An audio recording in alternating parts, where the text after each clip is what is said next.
how you do things. Two big sheephead, good meat, fresh out the water, fresh out the bait.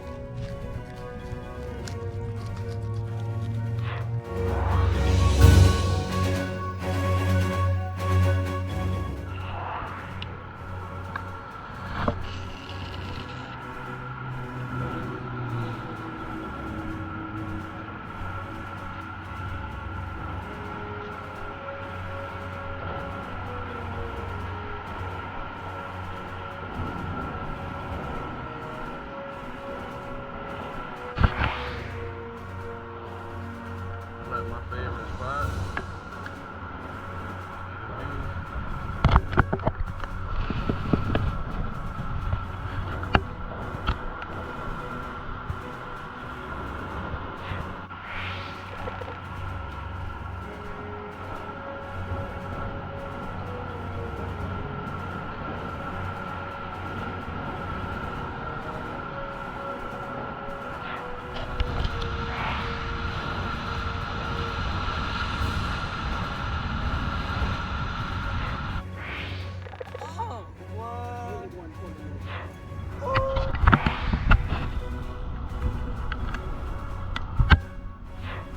Here we go, fish on, the moment we've been waiting for.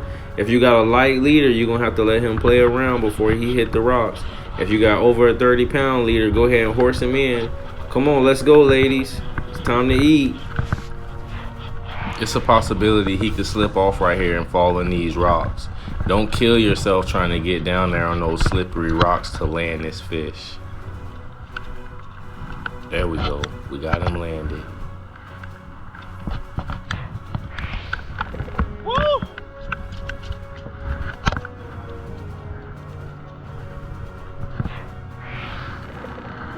Trying to fillet him up. That's how you do things. Hey everybody. Alright guys, what I do here is I usually cut through his scales. I don't shave his scales off. It'd probably be easier if you shaved his scales off before you did this, but that's why I use this specific bubba blade that I use right here, because it allows me to cut through really tough fish. But I go down his back after cutting right by his head. I go down the back of his spine, and if you notice, I don't cut through his stomach. I don't like cutting through the fish stomach. I know what it eats already, so I just don't really mind to cut through his stomach. I know a lot of people do, but I just don't. And then I just pretty much just shave away towards the mid bone. You can hear the bones when you're cutting through with your blade. And I just kind of go hacksaw Jim Duggan through to where I can see. I'm mainly paying attention to not cutting through his stomach. For some reason, I don't know why, I just never cut through his stomach. And I always just get me a nice fillet off of him with the way that I do it. And then I connect back here to where I cut. And you could cut from the other side too, you know. This is just the way that I do it. You could really do it however you want to do it.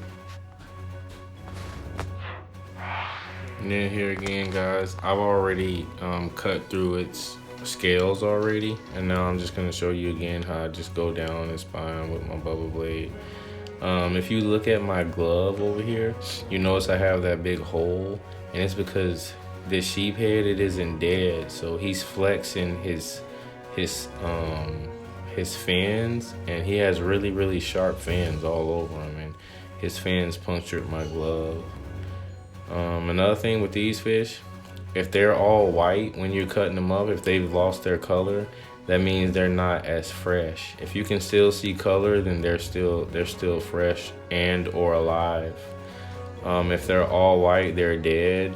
And if their eyes are like glossed out when you look at it, if their eyes are glossed over, like a little white frost, then they're almost, I want to say almost rotten.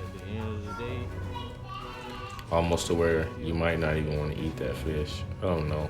I know that might go against what a lot of people think, but just me personally, I don't eat fish that their eyes are glossed over. And there's the fillet.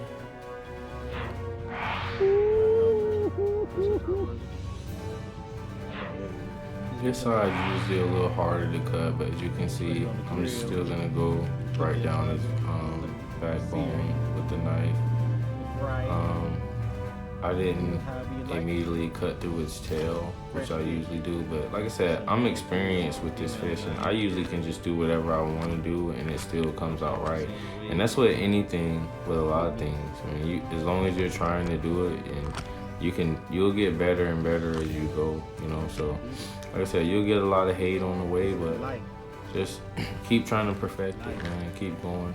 And now I'm cutting through right now, making sure. See, I made sure I didn't cut through its stomach. I don't know why, I really just don't like cutting through the fish's stomach, or there's just no need for me to do it. I don't eat any of the contents of its stomach, and I don't really prefer to care to really see what's inside of it. Like I said, I know with these fish. And I keep going down with the knife, just make sure I get me a nice fillet off the fish. And I won't keep a fish that I can't get a nice fillet off of. Anytime you guys see me cutting up a fish, it'll be a very nice size fish to cut. I don't keep small fish. And that side there is usually a little harder to cut. Try and make it look like this. You could leave it like this if you're gonna bake it or barbecue it. But if you're gonna fry it or anything, use this. And then you could go to a smaller knife right here too. Like, I'm still using my bubble blade because I just really like this bubble blade for everything that I do. I like this blade and I like using it, and I just really like it. But you could go to a smaller knife here if you wanted to. I don't like dirtying up two knives either. Like, when I'm using one knife, if I could use it for anything, I'd rather just use that one knife. But make sure you don't have any scales on this right here, and this baby right here is ready to eat. Cut that bloodline too.